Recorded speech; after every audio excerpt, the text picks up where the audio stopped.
Okay, so we're just going to go over the venting here. The reason why I want to address this issue is because it's not so much of an issue with the newer furnaces that were put in when the code came into effect with the new 636 venting. It's with the people that still have the old ABS. Contractors out there that will say that you have to change out the black ABS. It's no longer code. You got to get rid of it. They're not wrong in the sense it is. The codes have been changed for it, but they are wrong in telling you that you have to get rid of it right there and then. The only time you have to get rid of that venting is if there's like a crack in it, or you're changing your old furnace out to a new furnace. Then you have to get the whole system redone to the new 636 venting. But if you're keeping your furnace the way it is and there's no damage to your old ABS venting, it's perfectly fine.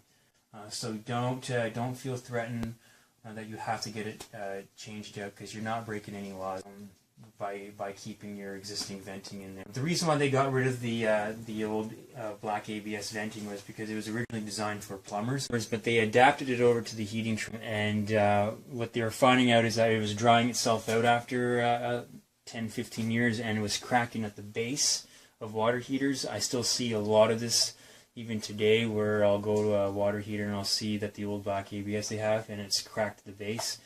That's when you would have to get that whole thing changed out. This is obviously a newer tank and it's got the standard coated venting there. But if you do have a power vented water heater and you have the black ABS, I do recommend people take a look at the base here. You might see some cracks, and if it's split and cracked, you're going to leak carbon monoxide into your place, and you don't want that. So if you do see that split, get it changed for sure. But if it's perfectly fine, then you're not breaking any laws. And what you'll get is a lot of those door-to-door people that'll come to your place, and they'll say, "Oh, I got to come in here and inspect your water heater," and they'll come down here, and they're not really authority of anybody, but they're going to come down here and they're going to tell you, "Oh, yeah, no, you're a violation of codes, and we're going to put a new water heater, and we're going to even provide you free venting, and sign up and we're good to go." But be careful with that, because